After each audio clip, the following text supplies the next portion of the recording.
24 armed men, veterans of local militia and fugitive recovery details, were tasked with guarding a single condemned prisoner. That prisoner was Dennis, an enslaved man awaiting execution in a cramped Georgia County jail cell in the summer of 1853. The mission was straightforward, procedural, and entirely predictable. Within 72 hours, the security detail had vanished into the oppressive landscape. The records, fragmented and often contradictory, indicate that only the prisoner's footprints were found leading away from the site. This incident was not logged as a typical jailbreak, a quick dash fueled by smuggled keys or bribed officials. It was an inversion of power so sudden and extreme that local authorities struggled for months to rationalize it, eventually resorting to burying the documentation under layers of administrative confusion and deliberate obfuscation. It challenges the fundamental assumption of the system, that absolute control could be maintained through sheer force of arms. Here was a man facing systemic extermination, shackled, unarmed, and awaiting the morning's light, who somehow turned the very mechanism of his destruction against those who wielded it. The official inventory shows the guard detail was equipped with 12 high-caliber rifles, 10 shotguns, and ample ammunition, totaling approximately 60 pounds of concentrated firepower per man. The ledger listing the possessions of the condemned man, Dennis, showed only the coarse cotton shirt and rough linen trousers he was wearing. The only weapon he could possibly possess was his knowledge of the darkness and the profound absolute necessity of survival. To understand the impossibility of this outcome, we must first anchor ourselves deep within the brutal reality of the Georgia Piedmont in August of 1853. This region was the epicenter of the Deep South's agricultural engine, where the relentless demand for cotton dictated every law, every custom, and every breath taken by the enslaved population. The system of chattel slavery that governed this territory was one of unmitigated cruelty, enforced by judicial structures specifically designed to maintain absolute racial hierarchy and economic output. This was a system today universally recognized as a pervasive crime against humanity that relied on the ritualistic public spectacle of control, the public execution being the ultimate expression of that control. Our knowledge of what transpired is not drawn from contemporary heroic ballads or romanticized accounts, but exclusively from the frigid, factual language of county archival records, the panicked and heavily redacted correspondence between the county sheriff and state militia captains, and the terse, often censored articles published in Savannah and Atlanta newspapers long after the fact. These documents offer glimpses into the terror and confusion that seized the county seat when the expected execution failed to occur, replaced instead by something utterly unprecedented. The landscape itself, far from being a passive backdrop, played an integral role. The county jail was situated near the edge of vast, unforgiving expanses of dense pine forest and cypress swampland, territory so thick, humid, and treacherous that even experienced trackers preferred to avoid its deep interior. It was a place where sightlines were non-existent, where every step demanded careful calculation, and where the oppressive August heat and humidity could break even the most determined man within hours. It was this unforgiving environment that the condemned man, Dennis, knew intimately. The records only grant him the single name, Dennis. Most often, the official correspondence refers to him simply as the property or the perpetrator of the recent outrage. His age is estimated at being in his late 30s, and his entire life, based on plantation ledgers, had been one of relentless forced labor and systemic oppression. Dennis was not defined by any single act of rebellion until this final desperate culmination. He was, according to the observations of the overseers documented in plantation journals, a man of profound physical endurance, honed over decades of unforgiving work in the cotton and rice fields. More critically, he possessed an uncanny, almost preternatural ability to navigate the swamp and forest boundaries of the county. He had been designated a runner years prior, having previously evaded recapture for 11 months during an earlier attempt to seek freedom in the vast, almost impenetrable pine barrens that defined the Georgia interior. That previous experience, though ending in recapture and severe punishment, had not broken him. It had, according to those who knew him, only deepened his expertise in the terrain and his understanding of the tactics employed by those who hunted him. He learned to read the land not merely as a survival tool, but as a weapon. The immediate event that led to his confinement and sentence of death was the documented slaying of a local overseer named Elijah Vance. The specific details of the confrontation are clouded by the one-sided nature of the official report. The judicial establishment of the time characterized the act as unprovoked savagery and an attack against the very foundation of the legal structure. The counter-narrative, faintly preserved in coded oral histories, and the brief notes of sympathetic abolitionists who sought to record these events, suggests it was the final, desperate eruption of resistance against sustained, systematic, and targeted violence directed at Dennis and perhaps his family. Regardless of the moral or legal justification, the outcome in 1853 Georgia was fixed. Capital punishment was the only permissible response to the killing of a white man, particularly an overseer. The trial was swift, the verdict preordained, and the execution date set for the following dawn. Dennis was transferred to the county jail, a structure built of rough-cut stone and heavy oak beams designed specifically to withstand attempts at escape. He was placed in the solitary condemnation cell, a damp, airless enclosure reserved for those facing the gallows. He was doubly shackled, heavy iron cuffs binding his wrists and ankles, connected by a short length of chain, ensuring that even walking was a laboriously slow process. The gallows were already erected in the town square, visible to every person in the community. The stage was set for the final, brutal ritual of enforcement. The sheer finality of the sentence and the proximity of the execution are the key elements of the puzzle. How does a man, fully restrained, confined in a stone cell, awaiting the rope, manage not only to escape, but also to instantaneously transform himself into a phantom capable of dismantling an armed professional execution detail? What specialized knowledge, what tactical genius did he deploy in those desperate final hours that fundamentally inverted the roles, turning the hunters into the prey? And perhaps most hauntingly, what subtle, systematic preparations had he made that suggested this was not a spontaneous break for freedom, but a carefully calculated act of warfare, the responsibility for guarding Dennis through the night and ensuring his execution fell upon the county sheriff, George Hampton. Hampton was not a man prone to underestimation. He recognized the symbolic weight of the execution and the necessity of preventing any disturbance. He assigned the duty to his most reliable contingent, 24 men, hand-picked from the local militia, known for their experience in tracking runaways and maintaining order during slave patrols. They were ruthless, professional, and supremely confident. Their objective was procedural: monitor the prisoner until dawn, escort him to the square, and witness the completion of justice. They established 2 lines of defense. The inner guard consisted of 8 men positioned directly outside the cell block, maintaining continuous watch. The outer perimeter involved 16 men patrolling the jail's exterior and the immediate township limits. They had accounted for attempts at intervention from outside, for acts of sympathy, or even for outright assault by abolitionists or sympathizers. They had calculated the possibility of tunnels, bribed guards, and even forged release papers.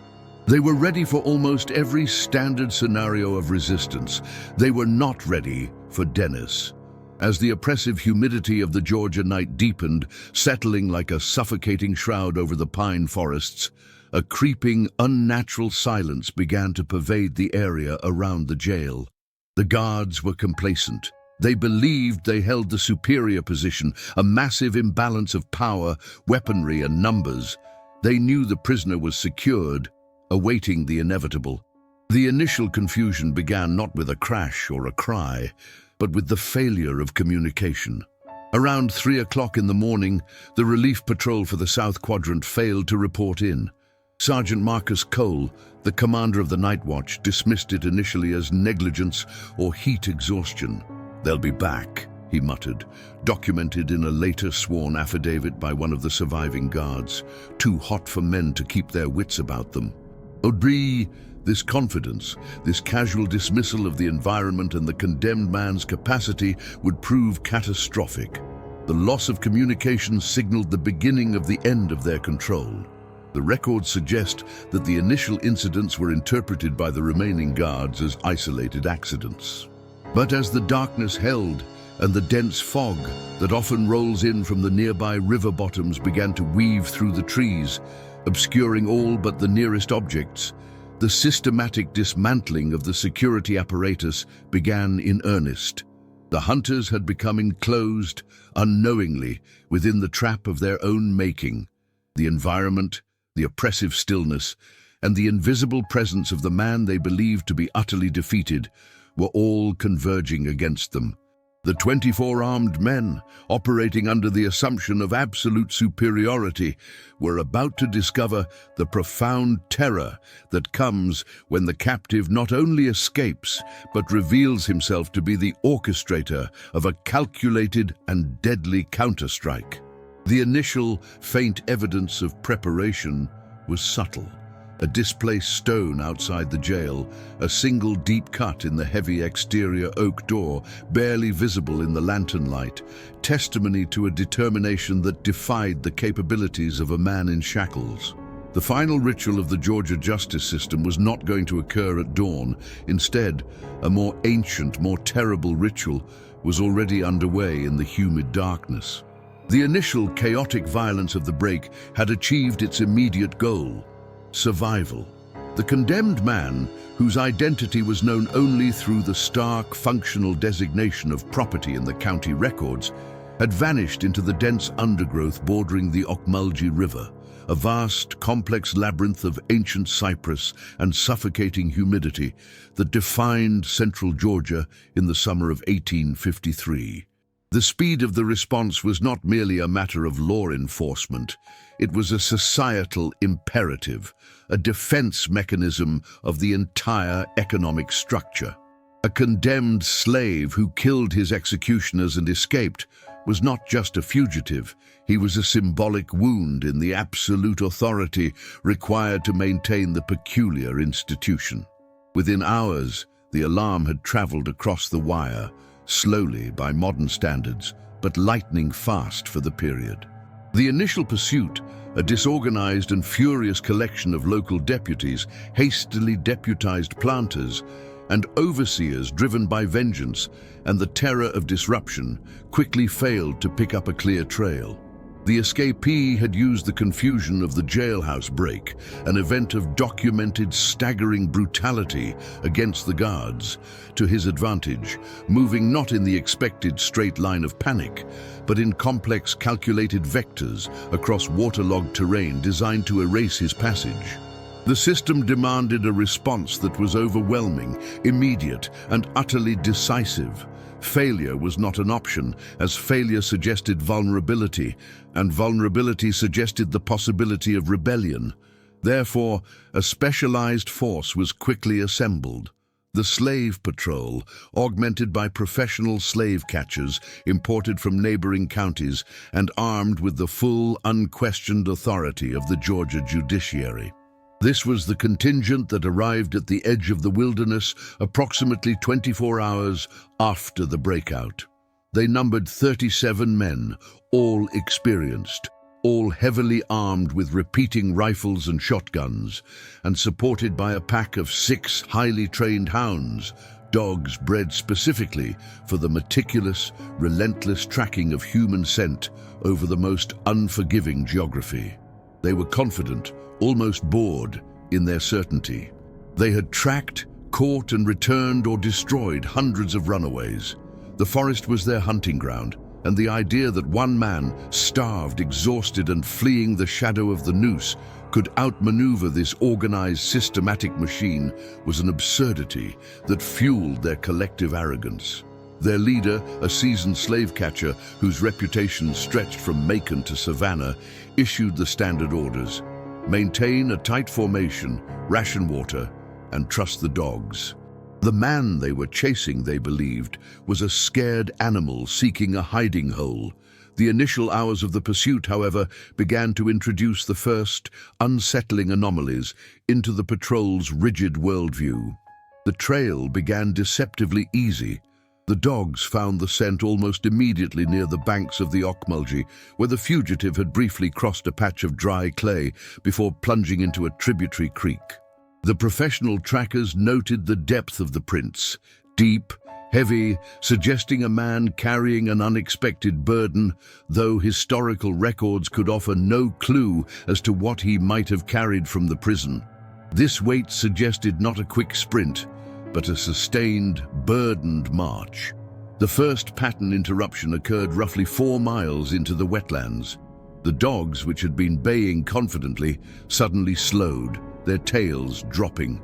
They refused to enter a certain stretch of water, whining nervously at the bank, though the tracks clearly led directly across. The professional handler tried coercion and then force, but the animals resisted, snapping at their leashes, exhibiting a fear that was inconsistent with a simple scent trail. The contingent of 37 men was forced to wade into the stagnant, tepid water, moving through thickets of sawgrass and water hyacinth. The humidity pressed down like a physical weight, and the dense canopy filtered the Georgia sun into a perpetual, suffocating twilight. It was the environment itself that delivered the first recorded losses. By the evening of the first full day of pursuit, 4 men had failed to report back to the temporary encampment established on a slightly raised hummock. Their disappearance was immediately concerning, but quickly dismissed by the patrol leader. The official record submitted later that month attributed the losses to malignant fever and accidents of terrain. It was argued that the heat, the pervasive malarial mosquitoes, and the treacherous footing of the submerged cypress roots must have claimed them. The terrain was indeed vicious. Venomous snakes were a constant hazard, and the quicksands of the deeper swamps were known to swallow a horse whole. Yet veteran hunters whispered among themselves. No 4 men, seasoned to the South's hostile landscapes, disappeared simultaneously simply due to a twisted ankle. The psychological dimension of the pursuit began to deepen with the discovery of the first organized evidence. On the morning of the second day, while tracking through a region of old-growth longleaf pines, the trackers found a meticulously fashioned marker. It was a simple notch cut into the bark of a large pine tree, positioned high enough to be missed by casual observation, but unmistakable to anyone experienced in navigating the deep woods. It was not a marker of someone lost. It was a marker indicating a planned route, a directional sign placed by someone who understood triangulation and directionality far beyond the knowledge expected of a man who had spent the last year in a county jail cell awaiting execution. The realization sent a ripple of unease through the ranks. This was not the flight of a terrified chattel. This was the methodical, calculated movement of a highly knowledgeable adversary. Further tracking became agonizingly slow. The fugitive was no longer moving over ground. He was moving through it, utilizing ancient deer trails, wading exclusively in moving water to disrupt the scent, and demonstrating an unnerving ability to move silently through undergrowth thick enough to trip an ordinary man. He seemed to understand the cadence of the patrol, the necessity for them to stop every hour, the noise their heavy gear produced, and the exact limits of the hound's scent radius. The hunters began to feel less like a superior force and more like a loud, clumsy disturbance in a system mastered by their prey. The second night brought the erosion of confidence. The patrol was deep in the swamp, and the fear of getting hopelessly lost began to override the urgency of the chase. They were operating in a landscape that actively worked against the industrial tools of the hunt. Gunpowder became damp, leather cracked from the pervasive moisture, and the oppressive sounds of the swamp, the croaking frogs, the distant howls of coyotes, the strange, echoing bird calls, began to merge into a constant, unnerving chorus that sounded like observation. A subtle but catastrophic shift occurred in the mind of the leading tracker during the night watch. He reported finding a set of tracks that appeared only inches from their perimeter. These were not heavy, burdened tracks like the ones found near the Okmalj. These were light, almost phantom prints, suggesting someone had approached their camp, watched them, and then retreated without disturbing a single leaf. The tracker, a man who had never admitted fear in his career, insisted that the fugitive had not been running from them. He had been observing them, mapping their routine, and testing the integrity of their defensive perimeter. This realization led directly to pattern interrupt number 2, the psychological nadir of Act 2. They recognized the terrible truth. This was not a pursuit, it was a sophisticated countermaneuver. The trail they were following was not a path of escape, but a carefully constructed pipeline, drawing them deeper into the hostile, controlled territory of the fugitive. They were not closing in on their quarry. They were being led into a strategic position of disadvantage. The consequences of this realization were instantaneous and brutal, though still lacking the graphic clarity of direct confrontation. On the third day, the number of the patrol dropped from 33 to 27. 6 more men vanished. This time, the official documentation was more difficult to manufacture. There were no signs of a struggle, no blood, and no evidence of robbery. The men simply ceased to exist in the operational area. They were present at the morning roll call and absent by the midday stop. Their gear, their rifles, and their packs were gone with them. This suggested terrifyingly not illness or accident, but precision. The kind of precision that only comes from unparalleled local knowledge and tactical patience. The remaining pursuers began to fracture. Whispers of supernatural intervention began to circulate. The deep, cultural terror of the Haint, a spirit or demon controlling the landscape, or perhaps a powerful conjureman who had weaponized the swamp itself. Logic, training, and the systemic faith in their own superiority began to crumble under the sustained pressure of the invisible, knowledgeable resistance.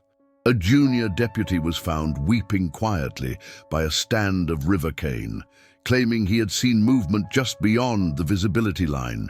A figure that stood too still, too dark, melting back into the shadows the moment he focused his gaze. Though the patrol leader dismissed these accounts as heat-induced delirium and the natural stress of the environment, the seed of doubt had been planted. The man they were hunting was no longer just property. He was an expert strategist who understood the psychology of his hunters better than they understood their own environment. The evidence of this mastery became undeniable when they finally located the first abandoned cache. Deeply concealed beneath a root system, they found a small collection of items that should not have existed. A crudely sharpened steel blade, fashioned perhaps from a hinge or a piece of salvaged iron, indicating a capacity for tools and forethought.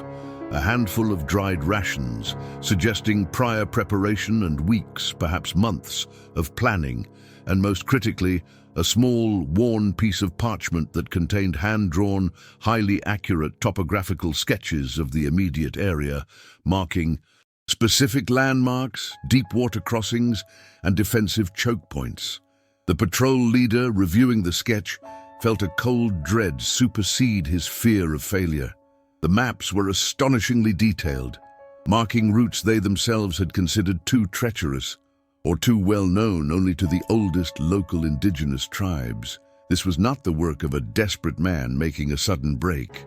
This was the result of long-term intelligence gathering, executed over years of enforced labor in the surrounding fields, providing the condemned man with an intimate, comprehensive blueprint of the terrain that now served as his operational theater. The terrifying realization was complete. They were not hunting a runaway slave. They were engaged in a low-intensity conflict, a meticulously planned resistance designed to neutralize the forces of oppression, piece by calculated piece.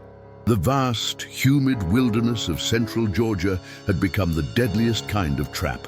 The patrol had entered the wilderness confident in their systemic power, relying on the predictable panic of the victim. Now facing an adversary who had weaponized silence, shadow, and environment, they were forced to confront the impossible fact. The man condemned to die had prepared for this fight since the day he was born into the system, gathering the knowledge that now allowed him to reverse the roles entirely. The 37 hunters were now locked within an invisible perimeter, and the environment, once their ally, now confirmed the chilling assessment that they were not the hunters at all. They were the bait. Aero Parte 3, 429. You exceeded your current quota. Please check your plan and billing details.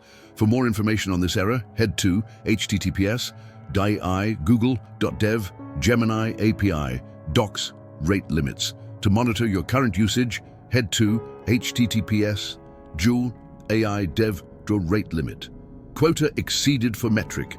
Generative language.googleapis.com. Generate content, chalk-free tier requests. Limit 20. Model Gemini 2.5 Flash. Please retry in 3.53553926 Svets. The final day dawned not with the sound of pursuit, but with the profound, heavy silence of the swamp claiming its due. The few remaining men of the posse, those who had not deserted or succumbed to the calculated traps, were now scattered, isolated, their movements dictated entirely by paranoia and exhaustion. They were victims of a campaign of attrition that had stripped them of their rifles, their horses, and crucially, their belief in the inherent superiority of their position. The man they had pursued, the condemned who was to have died on the scaffold, had become a myth whispered among the moss-draped cypress. He was no longer shackled, the fugitive. He was the embodiment of the terrain, an invisible strategist whose only presence was marked by the absence of those who sought him. The climax was not a pitched battle, but a systemic collapse. The last recorded entry regarding the main pursuit force came from the journal of Lieutenant Harding, written hastily on the fourth night. The handwriting was erratic, smeared by dampness and fear. It spoke only of disorientation and the unbearable weight of observation. Harding wrote that their provisions were gone, that they had heard a specific, unnatural call echoing from the thicket, a sound they knew did not belong to any animal native to the area. He concluded with a single sentence, its despair palpable even across the century of archived silence. "We are not tracking him. We are waiting for him to finish his count." Harding and his final two companions were found 3 days later by a reinforcing contingent dispatched from Milledgeville. This new group, consisting of trained state marshals and professional trackers, arrived not to join the hunt, but to investigate the total radio silence of the initial team. What the marshals discovered was not the result of a desperate, panicked escape, but the evidence of a meticulous, planned act of war waged by one man against the instruments of the state. The core camp of the original posse, once marked by the confidence of superior firepower, was eerily intact, yet deserted. Tents were standing, but personal effects were untouched, suggesting the abandonment had been sudden and driven by immediate paralyzing terror. The first evidence that distinguished this situation from simple desertion lay in the weapons cache. Several high-caliber rifles, vital for survival in the wilderness, had been deliberately disabled, not smashed, but rendered useless by the precise removal of firing pins, a task requiring specific knowledge and quiet, focused effort. The marshals followed the trajectory of the final, desperate movements of the original team, movements that spiraled outward in confused, overlapping tracks. It became clear that the final stages of the resistance had focused not on eliminating the targets outright, but on guiding them into the very maw of the landscape. The bodies were discovered individually, positioned by the environment or by the architect of the resistance himself. This was the critical revelation for the investigators. The pursuit team had been dismantled by the geometry of the swamp.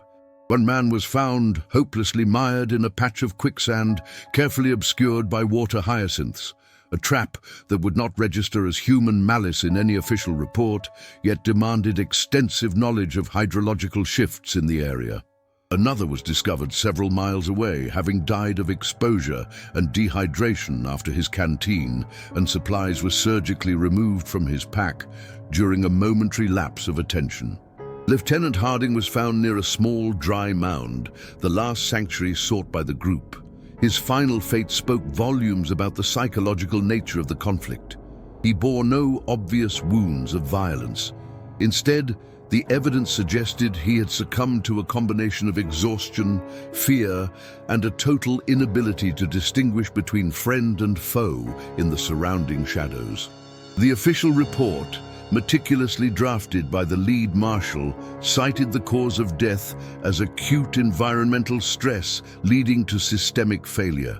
The report dared not mention the look on his face, which was described only in unofficial correspondence as the absolute recognition of defeat by an unseen adversary. The overwhelming evidence presented to the courts in Savannah and Milledgeville centered on the discovery of the operational blueprint. This was the key that unlocked the impossible casualty count. Shackled had not merely reacted to the pursuit, he had executed a long-form strategic defense. Investigators found several prepared caches. These were not random stashes, but expertly sealed deposits of dried food, herbal remedies, and most tellingly, crude but effective defensive tools. Hardened wood stakes sharpened with stone implements, lengths of tightly braided vine, and small, deep pits disguised meticulously beneath layers of leaves and underbrush. These caches were located strategically along pre-identified escape routes, known only to those who had been forced to work and survive in the deepest, most inaccessible parts of the county. The revelation hit the authorities with cold force. The man they had deemed property, awaiting execution, had spent years accumulating knowledge and physical mastery of the terrain, essentially mapping his own battlefield while serving his sentence. His prior attempts at escape, previously dismissed as failures, had in fact been reconnaissance missions, lessons learned and integrated into the final deadly strategy.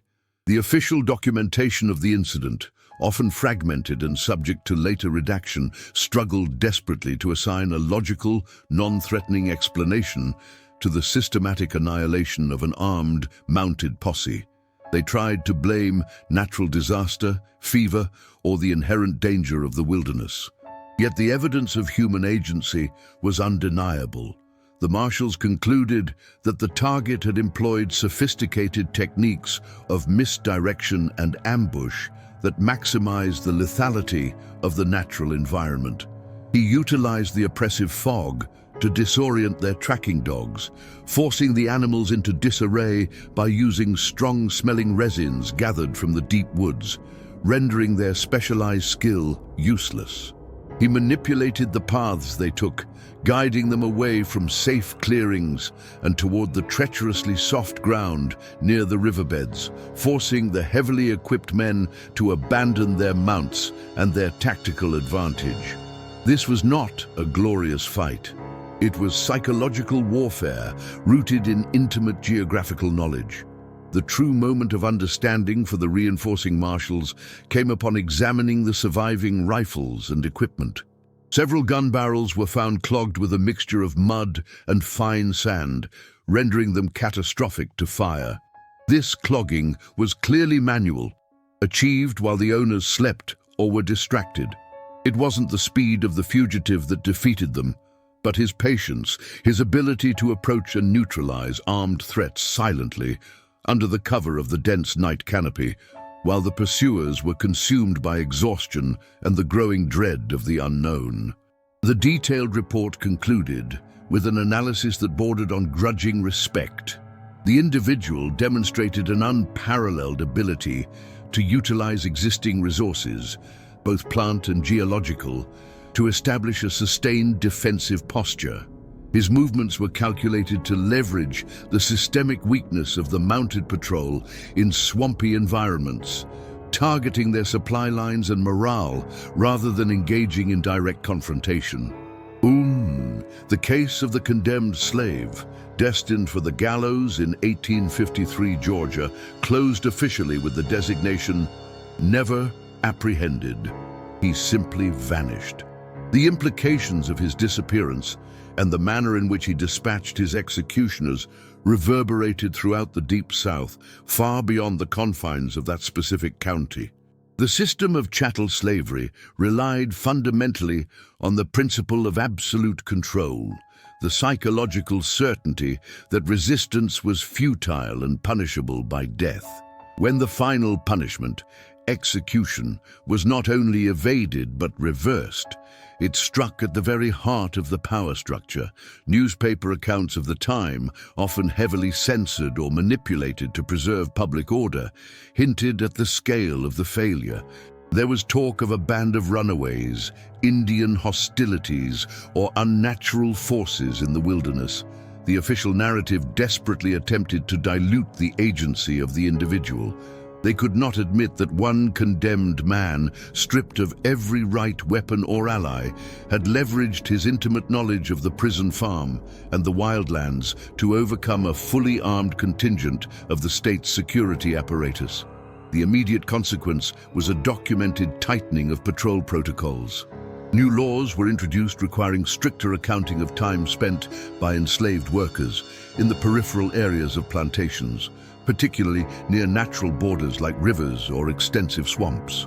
There was a desperate attempt to limit the acquisition of precisely the kind of geographical and botanical knowledge that had proven fatal to the posse.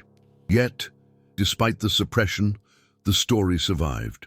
It was passed down through the hidden channels of communication among the oppressed communities, a whispered legend of resistance, a symbol of hope born from the deepest despair. It became the narrative of the man who walked out of the shadow of the gallows and into the absolute freedom of the untamed wilderness, taking those who sought to judge him into the earth with him.